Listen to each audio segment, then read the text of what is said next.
तो अब स्टार्ट करते हैं properties of nerve fibre. Last video में हमने देखा था various classification of the nerve fibre. इस वीडियो में हम देखने वाले हैं properties of the nerve fibre. तो प्रॉपर्टीज ऑफ नर्व फाइबर क्या होता है? Nerve fibre is nothing but a bunch of neurons together. तो सबसे पहले एक्साइटेबिलिटी। तो what is excitability? It is the property by virtue of which a cell or a tissue, okay, a property by virtue of which a cell or a tissue respond to change in the external or internal environment of the body. मतलब क्या कि कोई भी तुम्हारे body के internal environment में या externally कोई भी चेंज आया तो हमारा बॉडी उसके अगेंस्ट रिएक्ट कर सकता है, ठीक है। उसके जैसे ही कोई भी चेंज आया तो उस पर हमारा बॉडी रिएक्ट कर सकता है, कुछ रिस्पॉन्ड कर सकता है, ठीक है। फॉर एग्जांपल कोई भी सेंसेशन तुमने फील किया तो तुम रिस्पॉन्ड करने वाले हो। तुमने कोई टेम्परेचर सेंसेशन फील किया, टच सेंसेशन फील किया, तो हमारा बॉडी उसको रिस्पॉन्ड करता है। हम कोई भी स्टिम्युलस को रिस्पॉन्स दे पाते हैं। तो ये जो प्रॉपर्टी है जिसके थ्रू हम कोई भी स्टिम्युलस की तरफ रिस्पॉन्ड कर पा रहे हैं, that is called as excitability. The property by virtue of which you can respond to any stimulus, that is any change in the environment externally or internally, it is called as excitability. So the stimulus could be temperature, could be some chemical, could be a mechanical stimulus, and there are different types of stimulus. तो excitability यही होता है कि जो हम respond कर पाते हैं कोई भी स्टिम्युलस पे, ठीक है। कोई टच सेंसेशन आया, टेम्परेचर सेंसेशन आया, तो उसके ऊपर हम रिस्पॉन्स दे सकते हैं, ठीक है। रिस्पॉन्स दे सकते हैं, that is called as excitability. अब यहाँ पर क्या क्या फैक्टर्स हैं जो एक्साइटेबिलिटी को अफेक्ट करने वाले हैं? तो जो भी स्टिम्युलस है उसका स्ट्रेंथ कितना है, वो स्टिम्युलस कितने टाइम तक लगाया गया है, that is the strength of the stimulus and the duration for which the stimulus was applied. This will affect the excitability. And the second thing is the extra cellular fluid calcium. जो sales के बाहर extra cellular space है उसके अंदर extra cellular fluid है, तो उस extra cellular fluid के अंदर कितना कैल्शियम प्रेजेंट होता है, that is also going to affect the excitability. अगर बाहर सेल के बाहर जो एक्स्ट्रा सेल्यूलर स्पेस है उसके अंदर जो एक्स्ट्रा सेल्यूलर फ्लूइड है उसमें कैल्शियम ज़्यादा है तो एक्साइटेबिलिटी कम हो जाएगी, क्योंकि ये कैल्शियम जाके मेम्ब्रेन को स्टेबलाइज करता है एंड देयरफॉर एक्साइटेबिलिटी कम हो जाती है। अगर कैल्शियम कम हो जाएगा तो एक्साइटेबिलिटी ज़्यादा हो जाएगी, ओके। तो ये था फर्स्ट प्रॉपर्टी जो था एक्साइटेबिलिटी, कि रिएक्ट जो हम कर रहे हैं, रिस्पॉन्ड जो हम कर रहे हैं टुवर्ड्स एनी स्टिम्युलस, उसी को बोलते हैं एक्साइटेबिलिटी। अब नेक्स्ट इज द कंडक्टिविटी। अब अगर हम हमारा नर्व है या न्यूरॉन है उसको कभी भी जब हम स्टिम्युलेट करते हैं तो उसमें एक एक्शन पोटेंशियल जनरेट होता है और वो एक्शन पोटेंशियल ट्रैवल करता है टुवर्ड्स द एक्सॉन टर्मिनल। तो यही प्रॉपर्टी को हम बोलते हैं कंडक्टिविटी। अब तुम सबको पता होगा कि न्यूरॉन का स्ट्रक्चर होता है, ऐसा सेल बॉडी होता है, साइटोन, फिर नीचे एक्सॉन होता है, फिर एक्सॉन टर्मिनल होता है जिसमें ब्रांचिंग हो सकती है, और फिर ये एक्सॉन टर्मिनल पे ऐसे बल्ब होते हैं, इसके अंदर वेसिकल्स होते हैं, न्यूरोट्रांसमीटर होते हैं और ये नीचे रिलीज किया जाता है। तो this is the cell body of cyton, this is the axon, this is the axon terminal which shows branching, and there are this knob like structure which is called as axonal bulb. उसके अंदर vesicles होता है, vesicles के अंदर neurotransmitters present होता है। तो ये जो कंडक्शन होता है ना, ये हमेशा इस डायरेक्शन में हो रहा है, यहाँ से यहाँ तक, ठीक है। तो this is called as conductivity. तो जो भी इम्पल्स है वो जब कंडक्ट होता है synaptic junction to the axon terminal, तो ऊपर एक जंक्शन होगा, ऊपर एक दूसरा न्यूरॉन होगा, दो न्यूरॉन के बीच में जो जंक्शन होता है उसी को साइनेप्स बोलते हैं। तो इस जंक्शन से जब इम्पल्स नीचे की तरफ ट्रैवल कर रहा है towards the axon terminal, this is called as orthodromic conduction. Generally यही कंडक्शन देखने को मिलता है हमको न्यूरॉन्स के अंदर, नर्व्स के अंदर।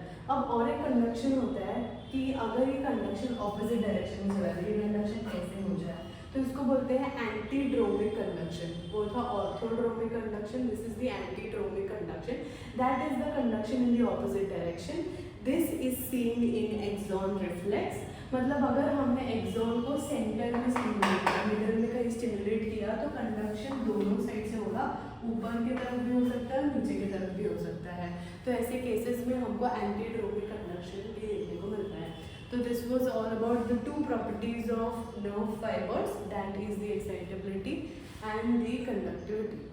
So next property of nerve fiber is summation. तो समेशन का मतलब क्या होता है? समेशन का मतलब होता है टू ऐड अप। तो यहाँ पर जब हम स्टिम्युलस अप्लाई करते हैं, ठीक है, तो जो रिस्पॉन्स जनरेट होता है inside the nerve fibre it is called as action potential. तो जिस स्टिम्युलस पे, ठीक है, जिस स्टिम्युलस पे एक्शन पोटेंशियल जनरेट होता है उसी को हम बोलते हैं थ्रेशोल्ड स्टिम्युलस, ठीक है, उसी को हम बोलते हैं थ्रेशोल्ड स्टिम्युलस। ठीक है, थ्रेशोल्ड से अगर हमने कम दिया तो कोई एक्शन पोटेंशियल जनरेट नहीं होगा।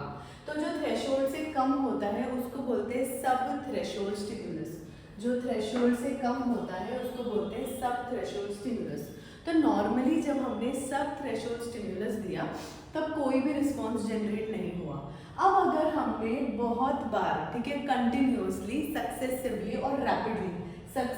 और रैपिडली हम सब थ्रेशोल्ड स्टिम्युलस अप्लाई करते गए तो उन सारे स्टिम्युलस का इफेक्ट एड अप होता है, दैट इज समेट होता है और फिर एक्शन पोटेंशियल जनरेट हो जाता है।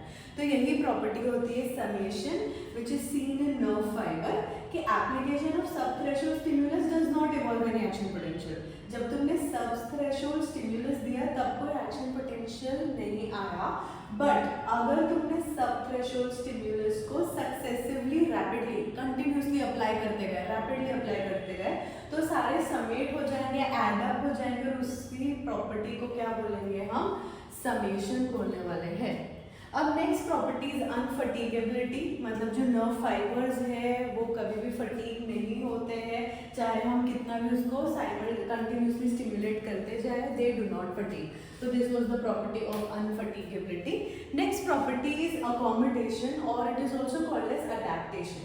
इसमें क्या होता है, जब हम नर्व को, अभी हमने देखा कि अगर हम नर्व को स्टिमुलेट करेंगे साइमल्टेनियसली तो उसके इफेक्ट्स एड अप होंगे। तो while stimulating a nerve fiber continuously, तो हमने कंटिन्यूसली उसको स्टिमुलेट किया तो जो एक्साइटेबिलिटी है वो बढ़ते जाती है। अभी हमने देखा कि वो समेट होता है, तो वही है कि जब हम स्टिमुलेट कर रहे हैं एक नर्व फाइबर को कंटिन्यूसली तो उसकी एक्साइटेबिलिटी जो है बिगनिंग में it is greater, it is increasing, but after some time it gets adapted to it and then the response decreases slowly and finally the nerve fiber does not show any response। मतलब जब हम continuously उसको देते गए stimulus तो initially क्या हुआ, initially उसका इफेक्ट बढ़ने लगा, ठीक है, एक्साइटेबिलिटी बढ़ने लगी इन द बिगनिंग। धीरे धीरे क्या होगा, उसके बाद एक पॉइंट आएगा जहाँ पर वो अडेप्ट हो जाएगा, उसका रिस्पॉन्स कम होने लगेगा and finally it will not show any response at all. तो this was the property of adaptation और accommodation. Now the last property is the property of all or none law। अब all or none law क्या कहता है? अब action potential आने के लिए हमको एक स्टिम्युलस चाहिए, that is called as threshold stimulus. तो जब तुम थ्रेशोल्ड स्टिम्युलस दोगे तो एक्शन पोटेंशियल जनरेट होगा और कंप्लीटली होगा टू इट्स फुल एम्पलीट्यूड, जो भी उसका मैक्सिमा है वो मैक्सिमा तक होने वाला है। अगर तुमने उससे कम स्टिम्युलस दिया तो वो नहीं आने वाला है, और अगर उसे ज़्यादा दिया तो वो उतना ही आने वाला है जितना थ्रेशोल्ड पे आने वाला था। तो ऑल और नन लॉ यही कहता है कि जो नर्व फाइबर है, पहली बात तो वो ऑल और नन लॉ फॉलो करने वाला है, और ये क्या स्टेट करता है कि जब भी तुम एक नर्व फाइबर को स्टिम्युलेट करोगे, ठीक है, आइदर वो मैक्सिमम रिस्पॉन्स देगा और it will give no response at all. मतलब तुमने थ्रेशोल्ड स्टिमुलस दिया तो उसने अपना मैक्सिमम रिस्पॉन्स दे दिया, अब तुम उससे ज़्यादा स्टिमुलस भी दोगे तो वो सेम ही रिस्पॉन्स देने वाला है। बट अगर तुमने कम स्टिमुलस दिया, थ्रेशोल्ड से कम दिया, ऐसा नहीं है कि अब वो कम रिस्पॉन्स देगा, और कोई रिस्पॉन्स देगा ही नहीं जब तक थ्रेशोल्ड नहीं आएगा, और थ्रेशोल्ड पे वो मैक्सिमम देगा। जब तुम ज़्यादा स्टिमुलस दोगे तो ज़्यादा रिस्पॉन्स नहीं आने वाला है, मैक्सिमम रिस्पॉन्स देने वाला है या तो no response at all. So this was called all और नन लॉ, ठीक है। तो इसी के साथ हमने प्रॉपर्टीज देख ली नर्व फाइबर की, टोटल 6 प्रॉपर्टीज थी। बताओ क्या क्या थी, रिकॉल करो। एक्साइटेबिलिटी थी, ठीक है, कंडक्टिविटी था, समेशन था, अनफटीगेबिलिटी था, अकोमोडेशन और adaptation, and last is the all और none phenomena. Last property of the nerve fibre that is the refractory period. तो रिफ्रैक्टरी पीरियड होता क्या है? एक ऐसा पीरियड, ठीक है, एक ऐसा टाइम जिसमें जो भी नर्व है it will not give any response on application of stimulus. तो nerve will not respond to any stimulus which has been applied. So period of time, period at which the nerve does not give any response to a stimulus. अब ये जो refractory period होता है, अब इसके भी 2 types है, एक होता है एब्सोल्यूट रिफ्रैक्टरी पीरियड और एक होता है रिलेटिव रिफ्रैक्टरी पीरियड। तो एब्सोल्यूट मतलब क्या होगा कि तुम कितना भी स्टिम्युलस दो, कितने भी स्ट्रेंथ का स्टिम्युलस दो, वो रिस्पॉन्स देने ही नहीं वाला है। तो एब्सोल्यूट रिफ्रैक्टरी पीरियड में क्या होने वाला है? It is the period during which the nerve is not going to show any response whatever may be the strength of the stimulus. तुम कितना भी स्टिम्युलस में स्ट्रेंथ डाल दो, कोई रिस्पॉन्स यहाँ पर नहीं आने वाला है। तो this is the absolute refractory period. अब आते हैं रिलेटिव रिफ्रैक्टरी पीरियड पे। तो रिलेटिव रिफ्रैक्टरी पीरियड क्या है? It is the period during which, ठीक है, it is the period during which nerve fibre will show the response if the strength of stimulus is increase to maximum. तो normally refractory period क्या होता है? Normally जब भी अगर तुम स्टिमुलस अप्लाई करोगे कोई रिस्पॉन्स आने ही नहीं वाला है। एक है एब्सोल्यूट रिफ्रैक्टरी पीरियड, तुम कितना भी स्टिमुलस लगाओ, कितने भी स्ट्रेंथ का स्टिमुलस लगाओ, रिस्पॉन्स आने ही नहीं वाला है। दूसरा है रिलेटिव रिफ्रैक्टरी पीरियड, जहां पर अगर तुम स्टिमुलस का स्ट्रेंथ मैक्सिमम पे लेके चले जाओ, स्टिमुलस का स्ट्रेंथ इंक्रीज कर दो तो रिस्पॉन्स आने वाला है। तो यही था ऑल अबाउट रिफ्रैक्टरी पीरियड। तो इसी के साथ हो जाता है खत्म properties of the nerve fibre. तो हमने कर लिया है classification of nerve fibre in the previous video, और इस वीडियो में हमने देख ली सारी properties of the nerve fibre.